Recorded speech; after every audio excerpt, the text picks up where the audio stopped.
vise Hjalmar? Ja. Først så viser jeg, hvordan at vi spænder kæden. Og det gør vi ved, at vi løsner den her. Sådan. Og så strammer vi her på den her. Og den må ikke være voldsomt stram.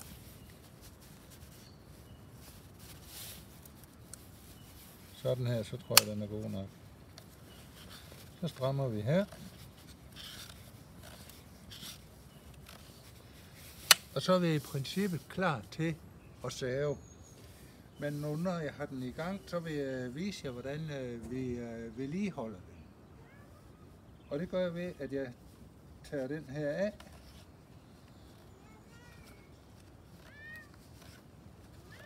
Den er lidt godt pillet.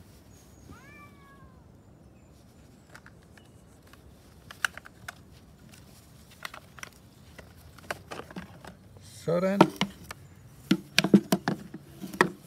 Så tager vi den af her.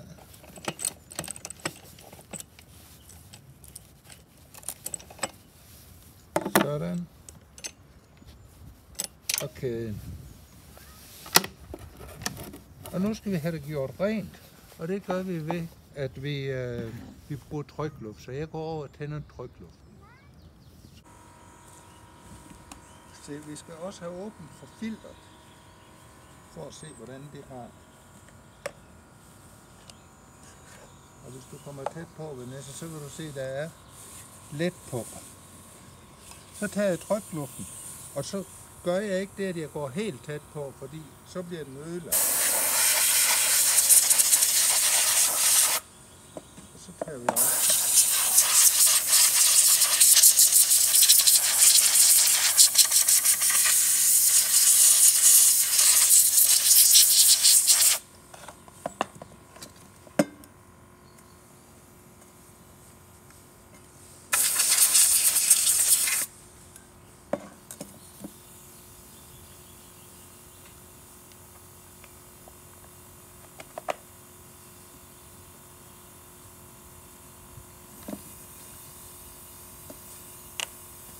Ja.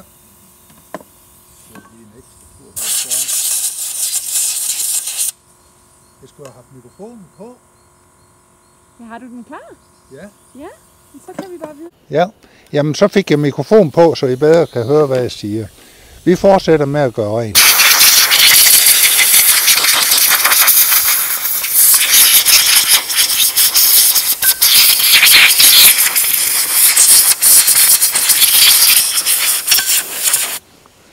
Sådan.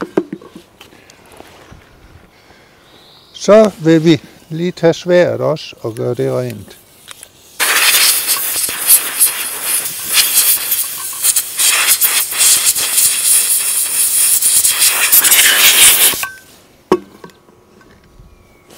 Tør lige af med et stykke papir.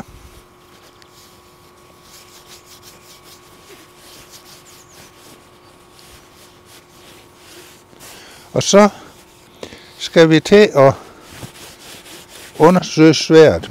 Og der må du godt komme lidt tættere på, Vanessa. Her kan I se, hvis I kigger rigtig godt efter, at den er slidt. Og der er så sådan en kant på. Og den kant, det er vigtigt at få den væk. Til det bruger jeg den her fil.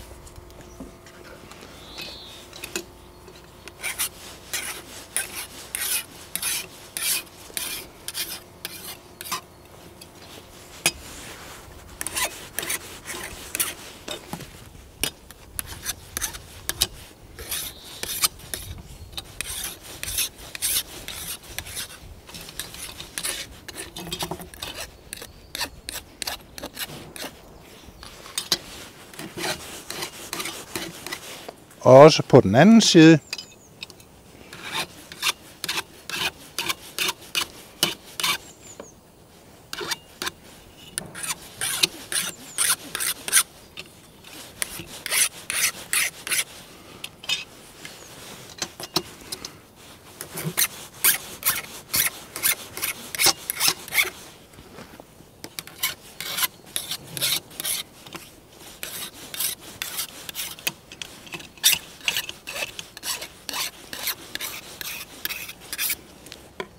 Sådan.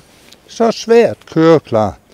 Og nu kan vi næsten sætte det på. Jeg vil lige tage og give kæden en tur også.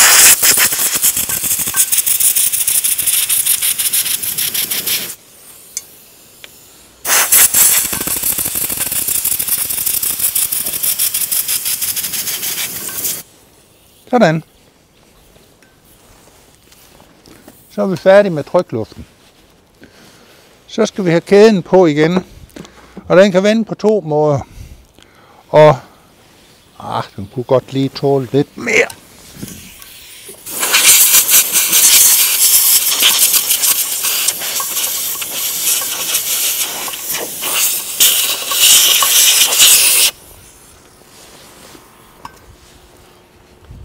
Den kan vende sådan.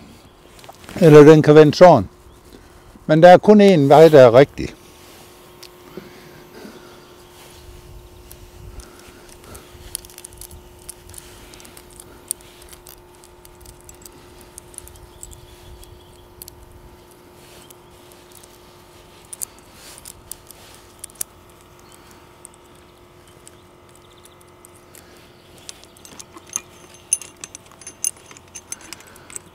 Sådan.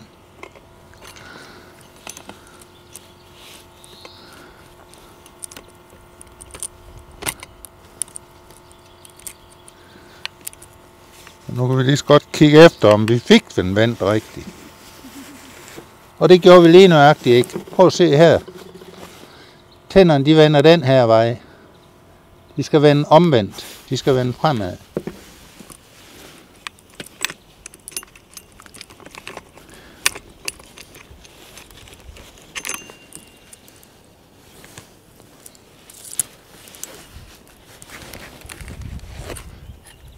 Og vender jeg svært om, så skulle det være rigtigt.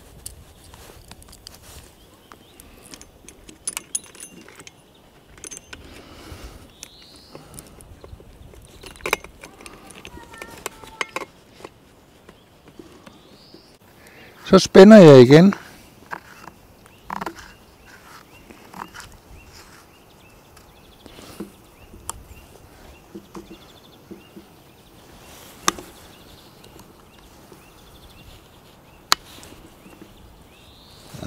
Det må godt blive spændt lidt mere. Så løsner jeg den. Og spænder her. Her er vist passende.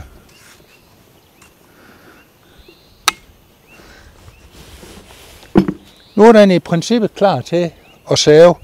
Men nu vil jeg vise, hvordan vi filer. Og til det, der har vi en tus og en til at måle rytterne med.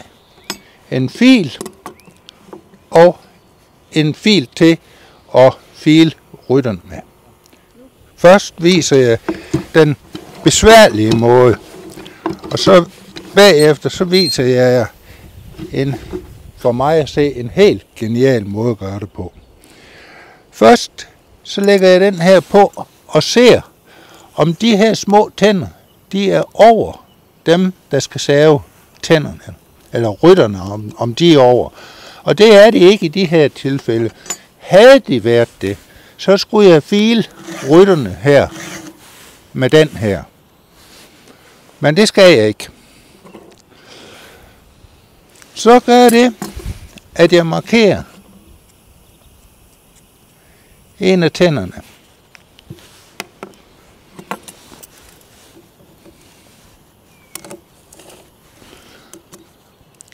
Og så er der sådan en streg her. Den skal følge med svært. Og så skal du sørge for, at du holder den vandret, og at du ikke gør sådan her. Det er en tilbøjelighed, man godt kan have. Og for at undgå det, så flytter du din krop samtidig med, at du filer.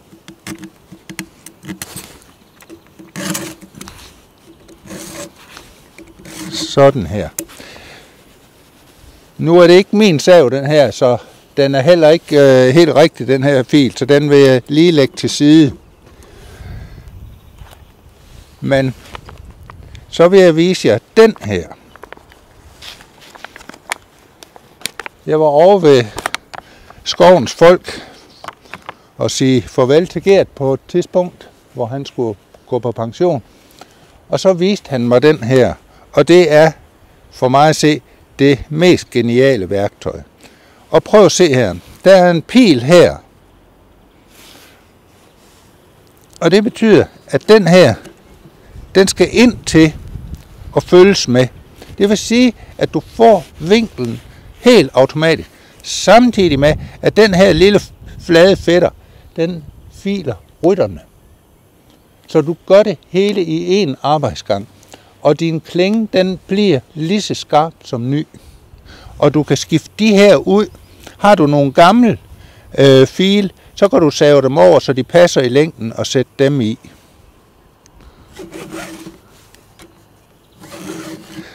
Du må ikke file på tilbagevejen. Du skal flytte den lidt herover. Sådan.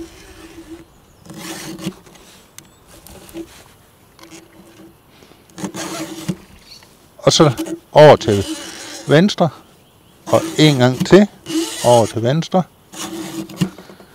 Og så gør det, at du vælger, om du vil have 2 eller 3 strøg. Jeg vælger 3 strøg.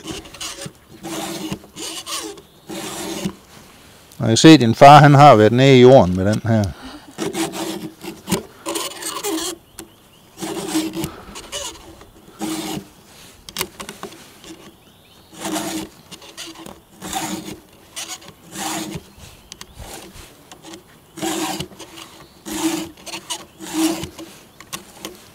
Så begynder det at køre.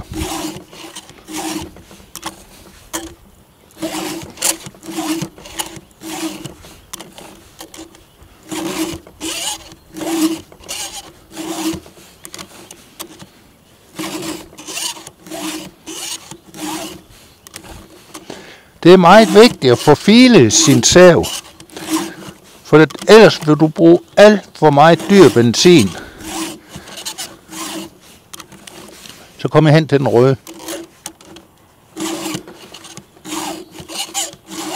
Så det var halvdelen af tænderne. Så skal jeg have vendt den om.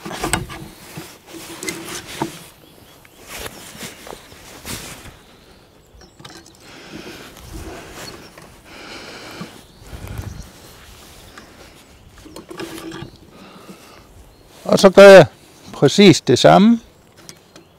Skal jeg have den vendt om den her. Så pilen peger i den retning.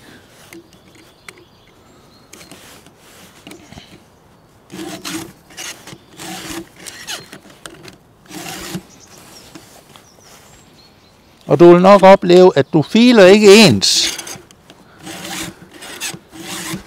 Den her side, det er den, jeg filer dårligst til. Men bare man ved det, så kan man jo kompensere for det ved at tage et ekstra strøg.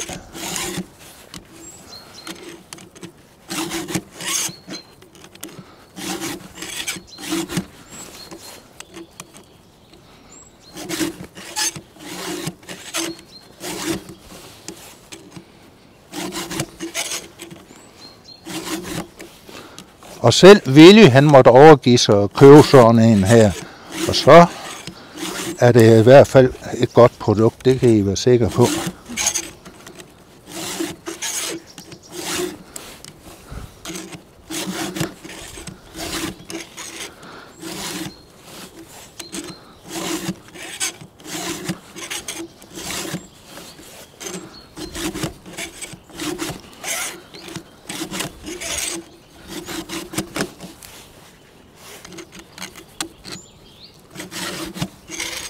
Jeg filer for hver tankfuld.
Det skal man gøre hver gang, man har brugt en tank fuld benzin.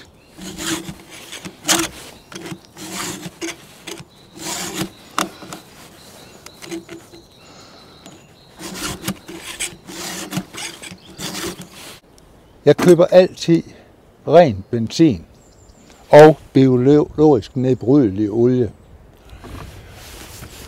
Fordi almindelig olie, det vil skade naturen, og det er ikke det, vi går mest ind for her i Husby. Nej. Nu skal vi se, om der er noget benzin på.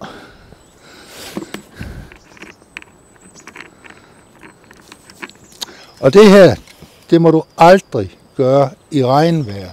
En dråbe vand, det gør, at du skal have den til reparation.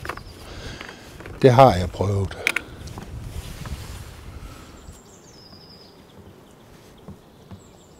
Hvad er blandingen? Hvor meget er Det er blandet, det her, med olie.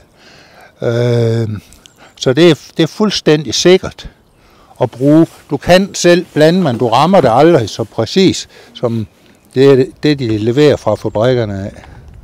Så jeg gider simpelthen ikke at bøvle med det. Og det kan godt være, at det er lidt dyrere, men så går du også i noget, hvor luften ikke er grim, og det er faktisk sådan, at når du kommer ind, så kan du lugte, at du har brugt noget almindelig benzin. Jeg skal have noget værktøj til det her. Det her, det er utrolig vigtigt, at du holder øje med din olie og fylder olie på hver gang, at du fylder benzin på. Hvis du løber tør for olie, så bliver din kæde enormt varm, og så skal du til at file igen, hvis den ikke er ødelagt af det. Du skal ikke fylde det helt op, fordi så er den ikke til at skrue på, den her. Sådan. Vanessa, er jeg klar til at save nu? Ja, det tror jeg. Nej, for jeg har ikke mine savebukser på. Så det skal jeg ind og have.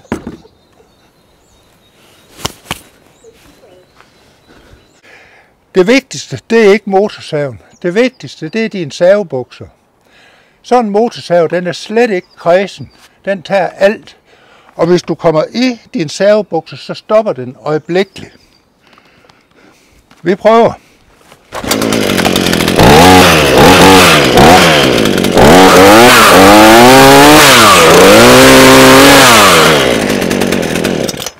Det virker.